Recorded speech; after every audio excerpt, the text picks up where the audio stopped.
No. I can see that we have present Councillor Barker, Councillor Corbett, Councillor Gowland, Councillor Hamilton, Councillor Horsham, Councillor Lambie. I have apologies from Councillor Lockhart. Do we have Councillor Logan? No. We also have present Councillor Marsh, Councillor McCallan, Councillor McClyman and Councillor Shearer. And there are also a number of officers present today. I will hand back to yourself, Chair. Thank you. Thanks, Carol. So number 1 on the agenda is a declaration of interest. Does anybody want to declare an interest? I know you have already received some, Carol. You want to go through them? Thanks. Thank you, Chair. So I have Councillor McClyman declaring an interest in item 5 for the community grant application for CETA. I have Councillor Mars declaring an interest in item 4, which is Lanark Universal Connections, the Play Scheme grant, and item 5, community grant application for CETA and the community grant application for music in Lanark. Do we have any other declarations of interest?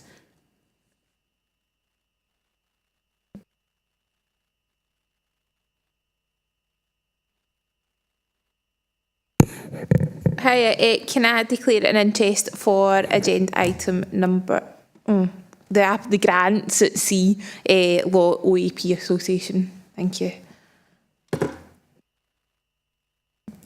Thanks, everybody. So we'll move on to the minutes of the previous meeting. That's pages 3 to 10. Can we have them for approval? Thanks. Okay, seconded. Thanks. Thank you. Number 3 on the agenda is the Scottish Fire and Rescue Service 23-24 Annual Performance and Activity Report, and the presentations by Group Commander Tommy Key, and he's accompanied by Paul Matheson. Thank you.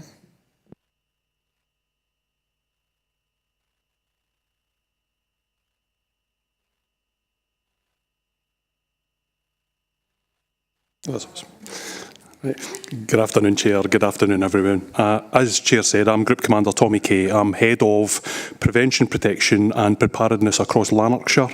I also have managerial responsibility for Coatbridge, Bells Hill, Shotts, Lismahago and bigger fire stations. Today I'm supported by Station Commander Paul Matheson, who is the Station Commander for Lanark. Today I'm here to present the 23-24 Annual Performance Activity Report on behalf of the Scottish Fire and Rescue Service. When we look at the performance for the Scottish Fire and Rescue Service, we look at it against the 6 KPIs from the Fire and Rescue Local Plan. So those are the reduction of dwelling fires, a reduction of fire casualties and fatalities, a reduction of deliberate fire setting, a reduction of fires in non-domestic premises, a reduction in road traffic collisions and a reduction in unwanted fire alarm signals. So if we look at this year's figures, we can see that there has been 28 primary fires compared to 14 in the previous year. A primary fire is one that we'd consider to be something that gets attributed towards an insurance claim, so likes of a house fire, a car fire, something of that nature. When we look at the stats for this year, we see that we've had 15 of those 28 fires were car fires. The majority of these were either very late at night or very early in the morning. In relation to primary fires, we do share our intelligence with police and various other partners to try and minimise the impact of primary fires, especially when they're of this nature, which is deliberate.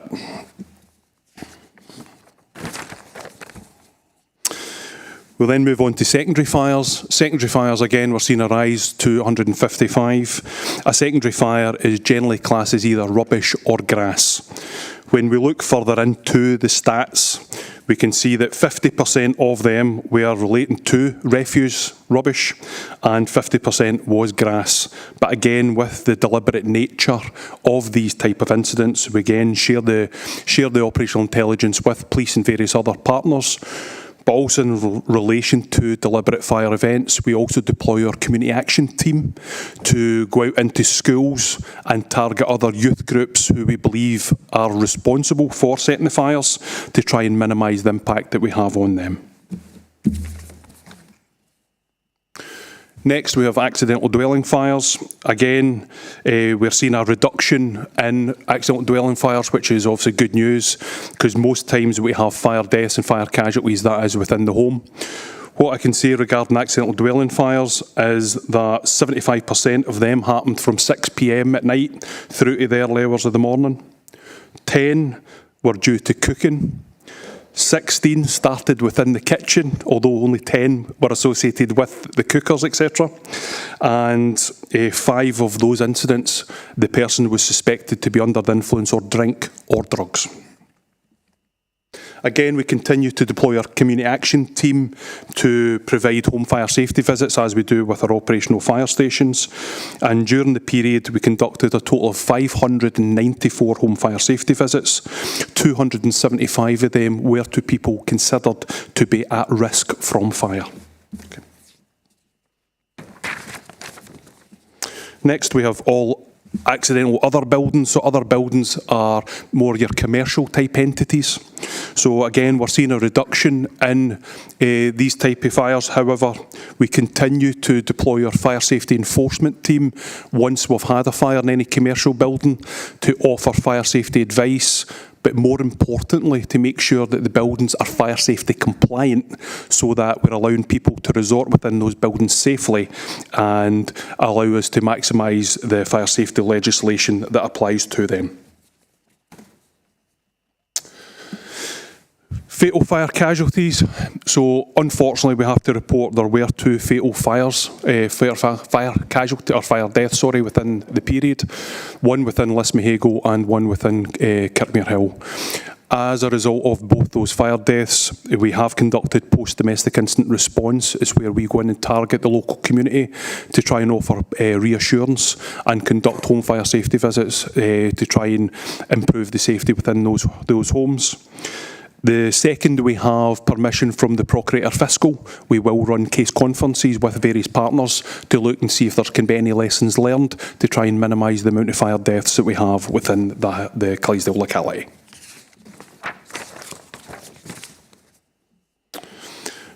Non-fatal casualties, a significant reduction from the previous year, where we're only seeing 2.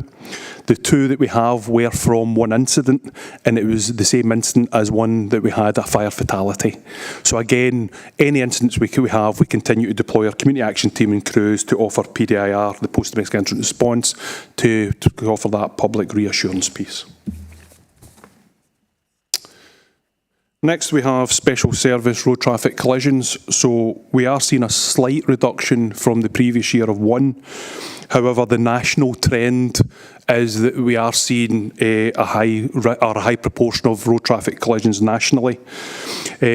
I myself am the joint road safety prevention lead for the Scottish Fire and Rescue Service, and there is a significant amount of work that we're doing as a service, both nationally and locally, to try and minimise these types of events. But if we look more recently, I attended an incident a couple of weeks ago in Forth where we had 6 people in a Corsa. 5 of them were taken away to hospital after an event.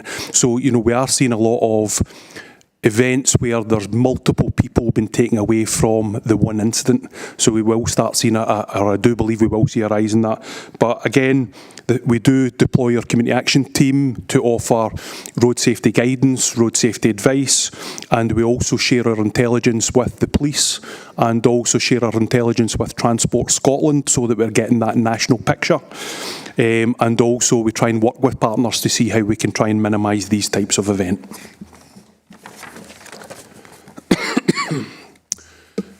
Next, we have special service fatal and non-fatal casualties. So when you look at the figure is 72 compared to 58 of the previous year, it looks like a very, very negative figure. However, it's about the wider worth that we are now providing to partner agencies. So when we look at the figures themselves, 72, 52, they were relating to 52 separate incidents. 28 of those incidents were road traffic collisions. 24 related to where we actually went in and offered supporting and opened entry for partner agencies such as the police or the ambulance service. So it's about the wider work that we are doing with the community and with partners. So that figure probably will rise every year, but it's just to make sure they understand it isn't a negative, it is about the greater work that we're providing across the communities that we serve. And finally, UFAS, or unwanted fire alarm signals. So as you can see, there has been a significant reduction from the previous year. However, that can be attributed to our change in policy from the 1st of July last year. So from our point of view, there is some real positives of the change, which is freeing us up to attend what could be considered as real emergencies. You're seeing a reduction in blue light journeys, so we're seeing the reduction of risk to us under blue light, but also to the communities when we're driving. You're also seeing a reduction in, if you want, environmental pollution when we're proceeding to these under blue light. And you're also seeing the wider benefit where we're actually able to train our firefighters to a better standard. When we look at the change in policy, I actually think when we look at the non-domestic building fires, where we're seeing the reduction in fires, I actually think that the change in policy has actually improved the fire safety standards, and we're actually seeing that correlation where people are actually now taking ownership of their buildings, where before they were leaving us to do it as their safety blanket. That brings the report to a conclusion. However, there is a couple of additional things I would like to mention, if it's okay. As much as all the stuff that we've done within the report, we have conducted a separate 295 engagement events within the Clydesdale locality. These range from water and road safety events, but also relate to risk recognition training, where we went into partner agencies to make sure that they're referring people who are at risk from fire to us to try and reduce, as I said, the amount of fire fatalities and fire casualties that we've been encountering. And thank you very much for that, Chair. Thank you, Tommy. That's a very comprehensive and clear and easy to read report. Thank you very much. Do any of the members have any questions or comments they want to add? Nobody got a question for Fire Scotland? No? Is that what you're called these days? Scottish Fire and Rescue? Oh, Ralph. No, just worried about the incidences that appear to be deliberate of fires and vehicle fires, and probably goes beyond the beyond the fire service as well, from the being crimes.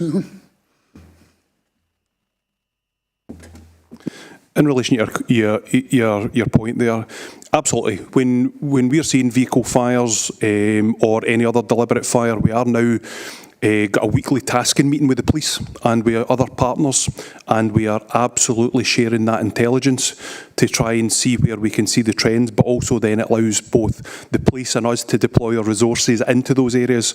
Even simple things like putting in mobile CCTV. So if we can do that into the hotspot areas, it allows us to try and have an impact on them.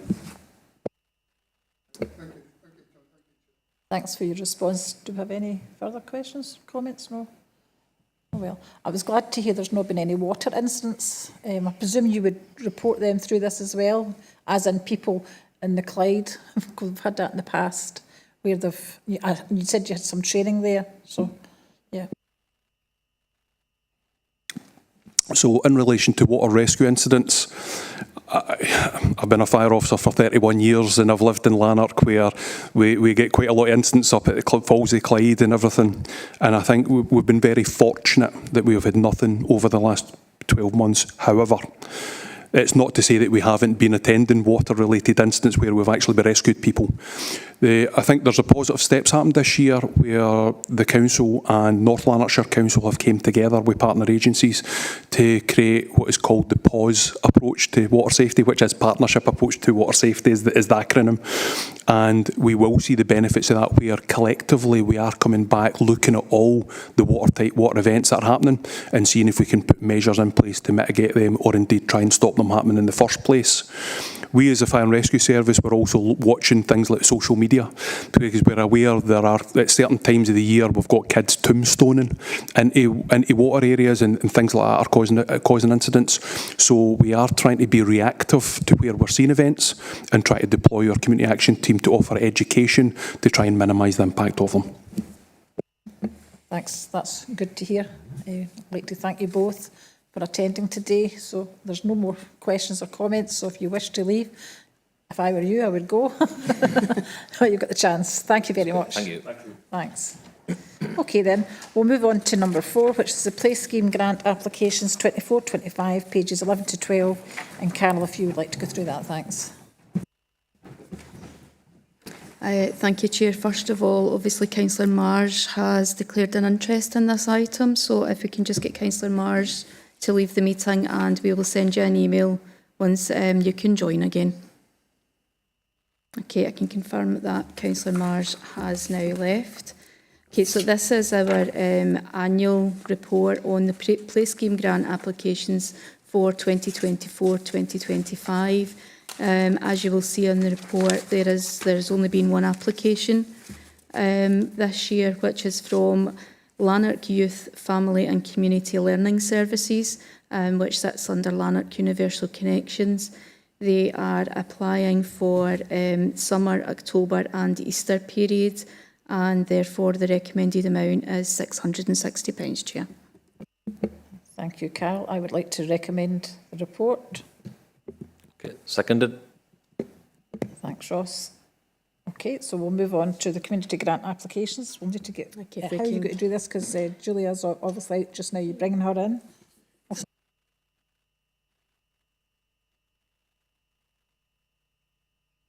Point A, just, I wanted to ask something on that previous one. No, I'm not against it then, but does every other universal connection or people know that that's available? It's strange there's just one, especially when we've got universal connections elsewhere. I think obviously the universal connections as a whole, so Lanark Universal Connections as a whole can make a single application for the Play Scheme grants. The organisations that sit underneath them are classed as umbrella organisations, so it's only really the parent organisation. No, sorry, you wouldn't pick, it's not what I was asking, sorry. Say universal connections, for instance. Would they know that that money was available? That's what I was asking. They should do. Or any other play group that's within, not just anywhere in the whole area. As far as I'm aware, Universal Connections in general are very aware of all grants that they can apply for. There used to be 2 or 3 play, maybe they're not there now, you know, like people setting up a play group somewhere. And that was all I was wondering. Okay. Some of the churches would have them in different things, but yeah, unfortunately, I just thought that was unusual, just one. Yeah, I think last year actually, Councillor, we only had 2, which even then was quite unusual, but we're down to 1 this year. Okay. Carol, if you could continue with how we're going to handle the actual grants, thanks. Is Julia back in yet? She's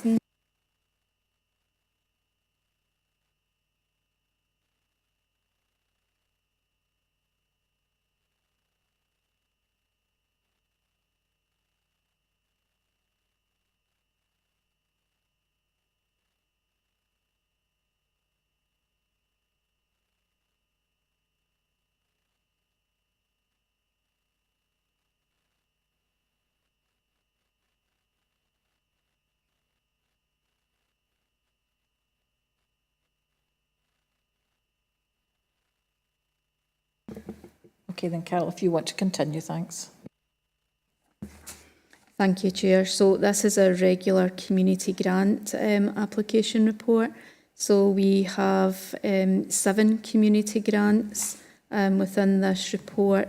The recommended amounts totalling £2,685. Total allocation is £25,750. Grants previously allocated £1,605, and including the award for the Play Scheme grant, which we have just approved, would leave us with £20,800. So Councillor Hamilton, could I ask you to leave and we'll deal with Grant C just now?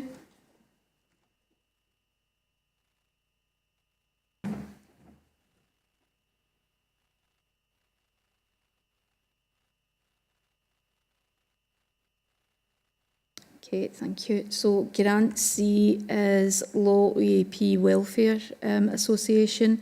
The purpose of the grant is an outing. Total eligible grant is £500 and the recommendation is £300, Chair. Thank you, Carol. Is MD otherwise minded, or are we happy to approve the 300? I don't see anything, so I would agree the 300. Okay, seconded. Okay, we'll just get Councillor Hamilton back in.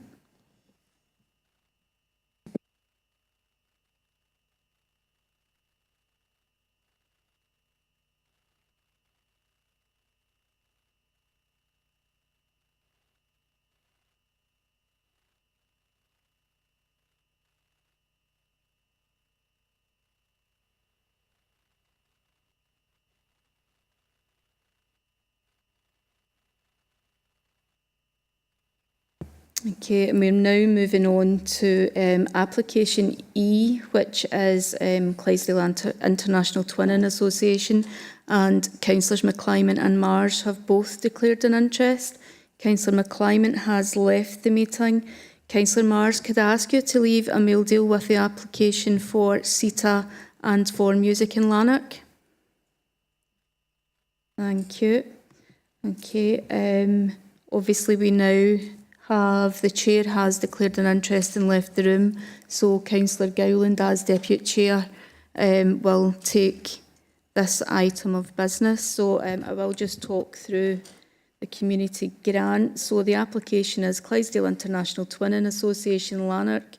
Purpose of the grant is outing and entrance fees. Total eligible for grant is £1,050 and the recommendation is £350. I'll pass to yourself, Chair. Okay, so £350 for the Clydesdale International Twinning Association, Lanark. Is anyone otherwise minded for that? If not, could I have a second? Thank you. Thank you. If we can bring Councillor McClymont back in.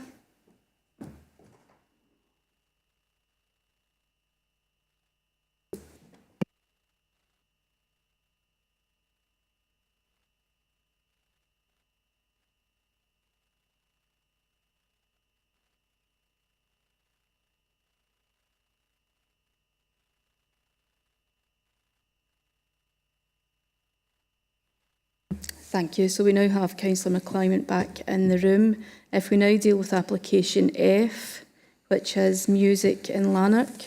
Purpose of the grant is administration and publicity costs. Total eligible applied for is £500 and the recommendation is £300.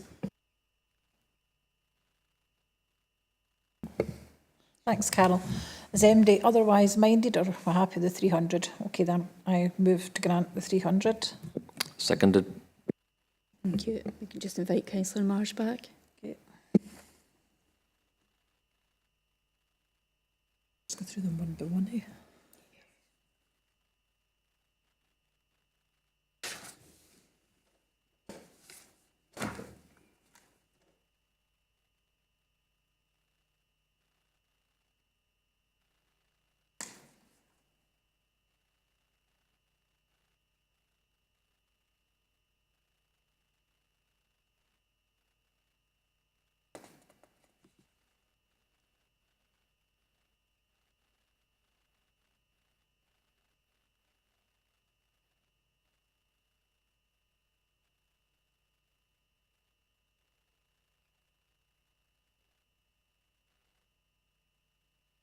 Yep, that's Councillor Marsh back in the room with us now.